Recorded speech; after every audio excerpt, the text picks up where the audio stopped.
What's up, and welcome to another episode, Master Moats Film Session. And today, man, I'm gonna be talking about TJ Watt's performance against the Chicago Bears.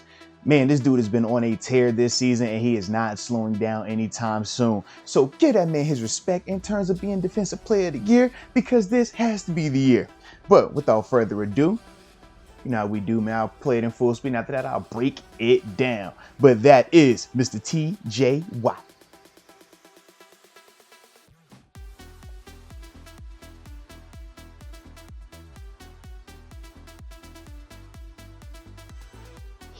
All righty. First off, man, we're talking about these type of situations where TJ is able to just pin his ears back. You know it's going to be big time trouble. But I like the initial whiff, man. And why is that important? It's going to make this tackle 75 have to kick a little bit wider, a little bit faster. You see, he can't kick in a straight angle. He has to go more of this angle. And why you have to do that is because of that width, like I said, in terms of TJ's alignment, and because TJ has the speed to go directly by him, right, in terms of a speed rush. But what I like right here, number one, is once we get the get off and we get this tackle out here a little bit more in space, right, separated from the group, now you look at the hands. Soon as 75 flash, you got TJ going with the chop. And then from there, you see he doesn't initially get that left arm free in terms of when he's trying to clear his hips, right? So he has to go at it a couple of times. That's one of the nuanced things about TJ, though. We always talk about him in terms of his work ethic, in terms of how hard he plays, but these are the little details, man, that TJ does in terms of when he's rushing that makes him such a good pass rusher, because right there, he's blocked a little bit, but you see him continue to work the hands, continue to work the side scissors. And now from there, man, just finishing the playoff.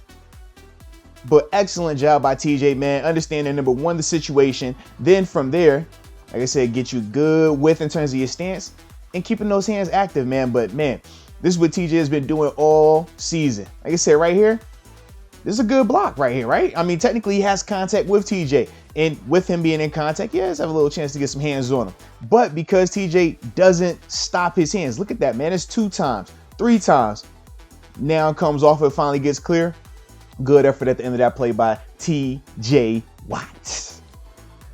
All right, now this play, man, we're going to get a chance to see TJ just, dismantling a tight end, making a good play in the run game, man. This is something that he's been really good at since he came in as a rookie. I remember sharing the locker room with him, and that was one of the things that we would always say. His hand usage and physicality in the run game was just ahead of his time. But prime example right here of that. Here he is, right here on his customary side. And let's do this.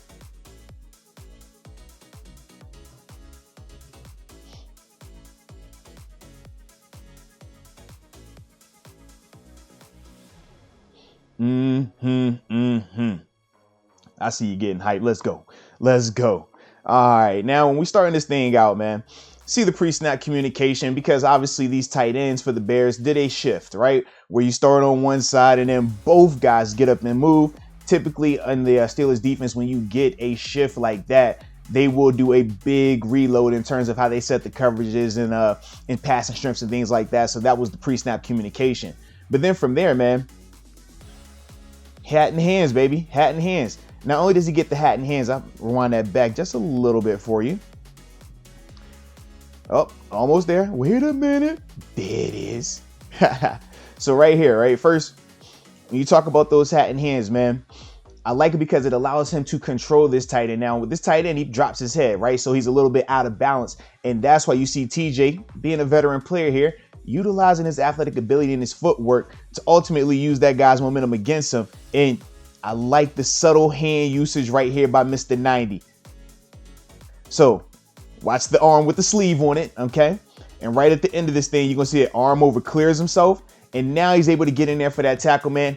And as he always does, gets this defense going, man. Gets these guys hyped. Now, this is early in this game right here, but I love his energy, man, because they feed off of this in terms of the Steelers defense. But as always, man, pre-snap communication is key. Lets him know where to get aligned at. And from there, like I said, boom, hat in hands. Let's go. Gonna drop your head. We not worried about that. Go make a play. Complete player. Running, pass, doesn't matter. The guy does it all, and he celebrates the right way. Let's get it. All right, now we got to talk about another TJ Watt sack. I mean, the dude had 3 of them in the game. He was on a mission. But I was laughing at this one because, you know, being a part of this defense and knowing, you know, just some of the rules, every once in a while, you got to take a chance. Every once in a while, you have to, you know, hedge your bet a little bit. And that was one of the things when we talk about Troy Polamalu that made him so special.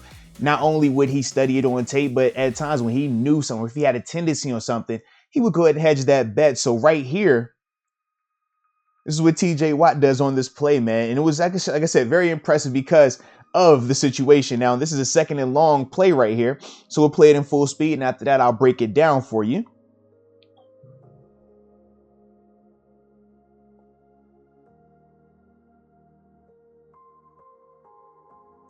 All righty.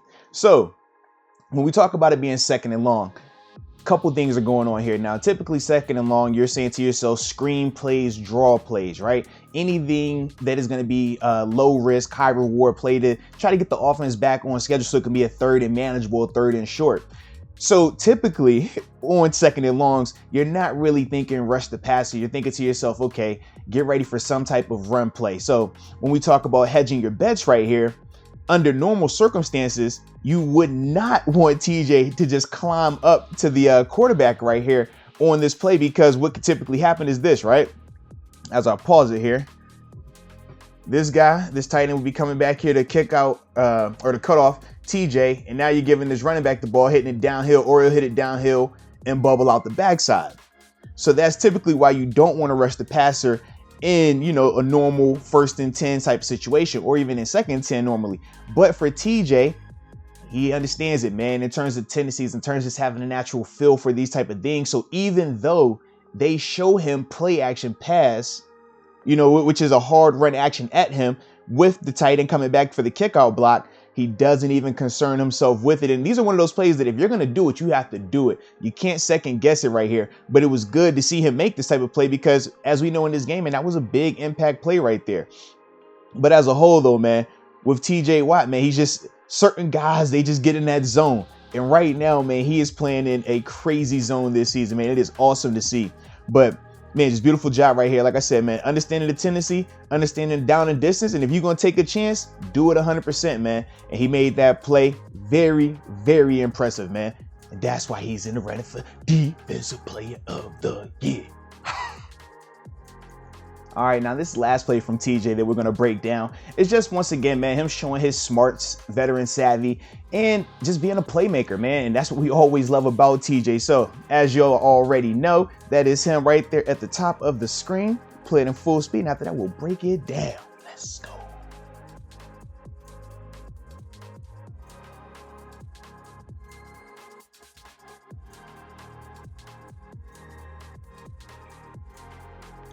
All righty. All right, so when we first start this thing out, man, with TJ right here, obviously had to go from the wide angle just so y'all can get a better appreciation of the full formation. 3-by-1 in terms of 3 receivers, right? 1, 2, 3 on this side, and then 1 solo receiver on the backside. Or maybe I should do it this way, right? Boom. What's the point of having the little thing where I can write on the screen if I ain't gonna use the little thing I can write on the screen? Telestrator. There we go. All right. But then we also have offset back to TJ's side over here, okay? So the offset back lets you know a couple of things. Potential chip block coming in. And obviously for TJ, he's accustomed to this. He knows if anybody is in his area on his side of the field, they're more than likely going to be over there to hit him or disrupt his rush in some way, shape, or form. So he understands that. And we saw him a week ago, you know, utilize the spin move versus the chip block. So now watch as this guy comes to chip him this time. Instead of the spin, he goes for the thick bull, hands the, to work the slices to the one hand on his inside arm. And then from there, you know, that's how he gets off the block to go ahead and make this sack right here. But I like the change up in it in terms of if you do the spin move every single time you can get a chip block, well, eventually it's going to be on tape and they're going to be able to scheme you up for that. Okay. But right here, because TJ says, okay, let me change it up and go with, you know, the inside hand knockdown right here. Excuse me. Clarify that for you. Now it gives him a chance to get some more separation, and not just get the separation, because when we talk about Justin Fields, we know he has great athletic ability and he's a very elusive player. So if you just, beat this tackle's arm and now you just run a rushing here full tilt, well, all Justin Fields is going to do is just step here and then bubble out here, and now you got him with a chance to throw or run. But instead, TJ uses his length after he knocks that arm down to give himself that space, so now he can see he has a two-way go. TJ can go, he can go here, or TJ can go there, just based on the space that he created with his arms and his active hands. And then from there, man, shout out to Cam being in the right place. But unfortunately, TJ gets all of that, my brother. But I like it though, man. Big time play once again from TJ. I said, man, when you watch his tape, he makes plays, run game, passing game, he impacts games.